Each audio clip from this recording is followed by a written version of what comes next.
Hello learners, welcome to learn Hindi through Tamil. இன்னைக்கு நம்ம வீடியோவில் ரொம்பவே இன்ட்ரெஸ்டிங்கான டாபிக் தான் பார்க்க போகிறோம். நம்ம பேசும்பொழுது சொல்லணும் இல்லையா, உன் வயசுக்கு ஏற்ற மாதிரி பேசு. ஸோ விலைக்கு ஏற்ற மாதிரி தான் பொருளோட தரம் இருக்கும். சூழ்நிலைக்கு ஏற்ற மாதிரி நடந்துக்கோ, வேலைக்கு ஏற்ற சம்பளம் தான் கொடுப்பேன், இந்த மாதிரிலாம் சொல்லுவோம் இல்லையா. ஸோ இந்த மாதிரி ஏற்ற மாதிரி அப்படின்றத நம்ம எப்படி ஹிந்தியில் பேசலாம் அப்படின்றது தான் இந்த வீடியோவில் பார்க்க போகிறோம். வீடியோ ரொம்பவே யூஸ்ஃபுல்லாகவும் இன்ட்ரெஸ்டிங்காகவும் இருக்கும். ஸ்கிப் பண்ணாமல் எண்டு வரைக்கும் பாருங்கள். ஃபர்ஸ்ட் வேலைக்கு ஏற்ற சம்பளம் அப்படின்னு சொல்றதுக்கு காம் கே ஹிசாப் சே சேலரி அப்படின்னு சொல்லணும். காம் அப்படின்னா வேலை, வேலைக்கு ஏத்த மாதிரி அப்படின்னு சொல்றதுக்கு ஏத்த மாதிரி அப்படின்னா ஹிசாப் சே அப்படின்னு சொல்லுவோம். காம் கே ஹிசாப் சே வேலைக்கு ஏத்த மாதிரி, சம்பளம் அப்படின்னா சேலரி. ஸோ காம் கே ஹிசாப் கே சேலரி. விலைக்கு ஏற்ற தரம், விலைக்கு ஏற்ற குவாலிட்டி அப்படின்னு சொல்றது. விலை அப்படின்னா கீமத், கீமத் கே ஹிசாப் சே குவாலிட்டி அப்படின்னு சொல்லலாம். ஹிசாப் சே அப்படின்னா ஏத்த மாதிரி அப்படின்றது அர்த்தம். அடுத்தது வயசுக்கு ஏத்த மாதிரி அப்படின்னு சொல்றதுக்கு, வயசு அப்படின்னா ஹிந்தியில உமர் அப்படின்னு சொல்லுவாங்க. உமர் கே ஹிசாப் சே அப்படின்னு சொல்லணும். உமர் கே ஹிசாப் சே. அடுத்தது சூழ்நிலைக்கு ஏத்த மாதிரி அப்படின்னு சொல்றதுக்கு பரிஸ்திதிக்கே ஹிசாப் சே அப்படின்னு சொல்லணும். இல்ல ஹாலாத் கே ஹிசாப் சே. ஹாலாத் அப்படின்றது பேச்சு வழக்குல நிறைய இடங்கள்ல யூஸ் பண்ணுவோம். ஸோ ஹாலாத் கே ஹிசாப் சே. ஸோ சூழ்நிலைக்கு ஏத்த மாதிரி அப்படின்னு சொல்றதுக்கு. ஸோ இந்த மாதிரி நம்ம சேனல்ல டெய்லி லைஃப்ல பேசுறதுக்கு தேவைப்படக்கூடிய டாபிக்கா செலக்ட் பண்ணி தான் நம்ம போஸ்ட் பண்ணிட்டு வரோம். ஸோ அந்த மாதிரி நம்ம சேனல்ல போஸ்ட் பண்ற வீடியோஸ் எல்லாம் PDF ஃபார்மேட்ல கிடைச்சா உங்களுக்கு ஹெல்ப்ஃபுல்லா இருக்கும் அப்படின்னு ஃபீல் பண்ணா அது கூடவே இன்னும் நிறைய ஆட் ஆன்ஸ் கொடுக்குறோம். அதாவது நம்ம சேனல்ல போஸ்ட் பண்ற வீடியோஸ்க்கான PDF மட்டும் இல்லாம, லைக் ஃபார் எக்ஸாம்பிள் இப்போ ரீசெண்டா தமிழ்லயும் ஹிந்திலையும் ஒரே மாதிரி ப்ரொனன்சியேஷன்ல வரக்கூடிய வேர்ட்ஸ் என்னென்னு 2 வீடியோ போஸ்ட் பண்ணியிருக்கோம். அது மட்டும் இல்லாம இன்னும் நிறைய வார்த்தைகள் இருக்கு. அதெல்லாம் நீங்க என்னென்னு தெரிஞ்சுக்கணும்னாலும் அதுக்கான PDF என்கிட்ட இருக்கு. அந்த PDFல என்னென்ன வேர்ட்ஸ் எல்லாம் தமிழ்லயும் ஹிந்திலையும் ஆல்மோஸ்ட் ஓவராலா கவர் பண்ணியிருப்பேன்.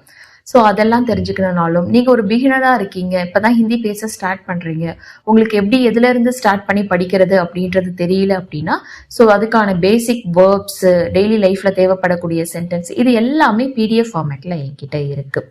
ஸோ இப்போ போஸ்ட் பண்ணுற வீடியோஸ் மட்டும் இல்லாமல் இதுக்கப்புறம் ஃப்யூச்சரில் ஒவ்வொரு வீடியோவாக போஸ்ட் பண்ண அதுக்கான PDFஸை நீங்கள் எடுத்துக்க முடியும். ஸோ இந்த கண்டென்ட்டுக்கான ஆக்சஸ் எல்லாமே வேணும் அப்படின்னா நீங்கள் இந்த வாட்ஸ்அப் நம்பருக்கு காண்டாக்ட் பண்ணி டீட்டெயில்ஸ் கேட்டு உங்களுக்கு விருப்பம் இருந்தால் பர்ச்சேஸ் பண்ணிக்கலாம். என் தேவைக்கு இது போதும் அப்படின்னு சொல்றதுக்கு, என்னுடைய தேவை அப்படின்னா மேரி ஜரூரத். ஸோ என்னுடைய தேவைக்கு ஏற்ற மாதிரி அப்படின்னு சொல்றதுக்கு மேரி ஜரூர் கே ஹிசாப் சே, இது போதும் அப்படின்னு சொல்றதுக்கு ஏ காஃபி ஹே அப்படின்னு சொல்லணும். நம்ம சூழ்நிலைக்கு ஏற்ற மாதிரி தான் நம்ம இருக்கணும் அப்படின்னு சொல்றதுக்கு. ஸோ சூழ்நிலை அப்படின்னா என்ன சொன்னா ஹாலாத் கே ஹிசாப். ஸோ ஹமேன் அப்படின்னா நம்முடைய, ஹமேன் ஹாலாத் கே ஹிசாப் சே நம்முடைய சூழ்நிலைக்கு. ஸோ ரெஹனா சாகியே அப்படின்னா இருக்க வேண்டும் அப்படின்னு அர்த்தம். ரெஹோ அப்படின்னா இரு. ஸோ ரெஹனா சாகியே அப்படின்னா இருக்கணும் அப்படின்றது அர்த்தம். ஸோ சூழ்நிலைக்கு ஏற்ற மாதிரி தான்னு சொல்றோம், அதனாலதான் அந்த ஹீ வருது. ஸோ ஹமேன் ஹாலாத் கே ஹிசாப் சே ஹி ரெஹனா சாகியே அப்படின்னு சொல்லணும். அப்போ சூழ்நிலைக்கு ஏற்ற மாதிரி நம்ம முடிவு எடுத்துக்கலாம். ஸோ ஏதாவது ஒன்று நம்ம என்ன பண்ணலாம்னு ஒருத்தவங்க ஒரி பண்ணிட்டு இருக்காங்கன்னா எதுக்கு கவலைப்படுற, அப்போ என்ன சூழ்நிலையோ அதுக்கு ஏற்ற மாதிரி முடிவு எடுத்துக்கலாம் அப்படின்னு சொல்லுவோம் இல்லையா. அதுக்கு அப்போ அப்படின்னா தப். ஸோ தப் பரிஸ்திதிக்கே ஹிசாப் சே, இல்லை ஹாலாத்கே ஹிசாப் சே, ரெண்டுத்துல எது வேணாலும் சொல்லலாம். ஏத்த மாதிரி அப்படின்னு சொல்றதுக்கு ஹிசாப் சே. ஃபைஸ்லா அப்படின்னா முடிவு, லே சக்தே ஹேன் அப்படின்னா எடுத்துக்கலாம், இல்ல லே லேங்கே அப்படின்னு சொல்லலாம். எடுத்துப்போம் அப்படின்னு சொல்றதுக்கு லே லேங்கே. ஸோ இங்க ஃபைஸ்லா அப்படின்றது முடிவை குறிக்குது. அடுத்தது உன் சக்திக்கு ஏற்ற மாதிரி செலவு பண்ணு அப்படின்னு சொல்றதுக்கு, அதாவது உன்னோட சூழ்நிலைக்கு ஏற்ற மாதிரி. ஸோ சக்தி அப்படின்னா நம்ம தமிழ்ல சொல்ற மாதிரி ஹிந்திலேயே சக்திக்கே ஹிசாப் சே அப்படின்றதும் சொல்லலாம், இல்ல ஹைசியாத் ஹிசாப் சே அப்படின்னு சொல்லலாம். ஹைசியாத் கே ஹிசாப் சே இந்த வேர்டும் நம்ம பேச்சு வழக்குல யூஸ் பண்ணுவோம். ஹைசியாத் ஹே ஹிசாப் சே. கர்ச் கரோ அப்படின்னா செலவு பண்ணு. அப்னி அப்படின்னா உன்னுடைய, தன்னுடைய. ஸோ தன்னுடைய சக்திக்கு ஏற்ற மாதிரி தான் செலவு பண்ணணும். ஸோ அப்னி ஹைசியாஸ்கே ஹிசாப் சே கர்ச் கரோ. அடுத்தது என் பட்ஜெட்டுக்கு இந்த ஃபோனோடைய விலை ஜாஸ்தி. ஸோ என் பட்ஜெட்டுக்கு ஏற்ற மாதிரி பார்த்தா இந்த ஃபோனோட விலை ஜாஸ்தி. ஸோ மேரே பட்ஜெட் கே ஹிசாப் சே. ஸோ என்னுடைய பட்ஜெட்டுக்கு தகுந்தாப்புல. ஸோ ஹிசாப் சே. ஏ ஃபோன் மெஹங்கா ஹே. மெஹங்கா அப்படின்னா விலை அதிகம் அப்படின்றது அர்த்தம். அடுத்தது இன்னைக்கு நிலைமைக்கு இந்த வேலை ரொம்ப நல்லது அப்படின்னு சொல்றது. ஸோ இன்னைக்கு நிலைமைக்கு ஆஜ்கே ஹிசாப் சே. ஸோ இன்னைக்கு ஏற்ற மாதிரி பார்த்தா ஸோ இன்னைய சூழ்நிலையை வச்சு பார்த்தா ஸோ ஆஜ்கே ஹிசாப் சே ஏ காம் அப்படின்னா இந்த வேலை ரொம்ப நல்ல வேலை அப்படின்னு சொல்றதுக்கு பஹூத் அச்சா ஹே, ஏ காம் பஹூத் அச்சா ஹே. தூரத்துக்கு ஏத்த மாதிரி தான் வாடகை சரியா இருக்கு. ஸோ இப்போ நம்ம டிரான்ஸ்போர்ட் காரு வாடகை, காரு ஆட்டோ இந்த மாதிரிலாம் எடுத்தோம் அப்படின்னா தூரத்துக்கு ஏத்த மாதிரி தான் வாடகை சரியா தான் இருக்கு அப்படின்னு சொல்றதுக்கு. ஸோ தூரி ஹே ஹிசாப் சே, கிராயா அப்படின்னா வாடகை, தீகே அப்படின்னா நல்லா இருக்கு சரியா இருக்கு. கிளைமேட்டுக்கு ஏத்த மாதிரி ட்ரெஸ்ஸை போடு அப்படின்னு சொல்றதுக்கு மௌசம் ஹே ஹிசாப் சே, மௌசம் அப்படின்னா வந்து வானிலை கிளைமேட்டை குறிக்குது. ஸோ மௌசம் ஹே ஹிசாப் சே கப்படே பெஹனோ, கப்படே அப்படின்னா ட்ரெஸ், பெஹனோ அப்படின்னா அணி போட்டுக்கோ அப்படின்றது அர்த்தம். அவன் படிச்ச படிப்புக்கு இந்த சம்பளம் ரொம்ப கம்மி, அவன் படிச்ச படிப்புக்கு ஏற்ற மாதிரி பார்த்தா இந்த சம்பளம் ரொம்ப கம்மி. ஸோ உஸ்கி படாய் ஹே ஹிசாப் சே, படாய் ஹே ஹிசாப் சே அப்படின்னா படித்ததற்கு ஏற்ற மாதிரி. ஸோ ஏ சேலரி பஹூத் கம் ஹே, கம் அப்படின்னா வேலை, கம். ஸோ நம்ம கம்மி அப்படின்னு சொல்ற மாதிரி தமிழ்ல ஹிந்தியில கம் அப்படின்னு சொல்லுவாங்க. ஸோ இதெல்லாம் ஆல்மோஸ்ட் கொஞ்சம் ஒரே மாதிரி இருக்கு பாருங்க. நீங்க பிகினரா இருக்கிற பட்சத்துல இந்த வேர்ட்ஸ் எல்லாம் நீங்க தெரிஞ்சுக்கிட்டீங்க அப்படின்னா உங்களுக்கு ரொம்பவே ஒரு இன்ட்ரெஸ்ட் வரும், ஆக்சுவலா கத்துக்கணும் அப்படின்ற ஒரு இன்ட்ரெஸ்ட் வரும். ஸோ இதுக்கு தான் நம்ம ஆல்ரெடி நம்ம சேனல்ல வந்து ஒரு வீடியோ போஸ்ட் பண்ணியிருக்கோம். அந்த வீடியோ நீங்க இன்னும் பார்க்கல அப்படின்னா போயிட்டு செக் பண்ணி பாருங்க. ஸோ இன்னும் அது இல்லாம இன்னும் நிறைய வார்த்தைகள் ஒரே மாதிரி இருக்கு. ஸோ அந்த வேர்ட்ஸ் எல்லாம் என்னென்னு தெரிஞ்சுக்கணும் அப்படின்னா ஸோ நீங்க இந்த வாட்ஸ்அப் நம்பருக்கு கான்டாக்ட் பண்ணி பிடிஎஃபா பர்ச்சேஸ் பண்ணிக்கலாம்.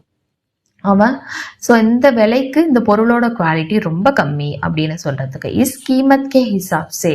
ஸோ கீமத் அப்படின்னா விலை. ஸோ இந்த விலைக்கு ஏற்றதுபடி பார்த்தா ஸோ இஸ் कीमत के हिसाब से चीज की क्वालिटी बहुत कम है அப்படின்னு சொல்லணும்.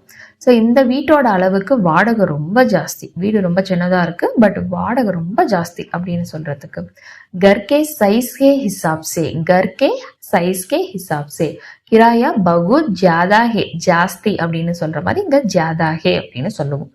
எக்ஸாம் இவ்வளோ கஷ்டமா இருக்கிறதுக்கு பாஸ் பண்றதே ரொம்ப பெரிய விஷயம் அப்படின்னு சொல்றதுக்கு இத்தனி கட்ஹீன் எக்ஸாம் ஹிசாப் சே. ஸோ எக்ஸாம் இவ்வளோ கஷ்டமா இருந்ததுனால, கட்ஹீன் அப்படின்னா கஷ்டம்.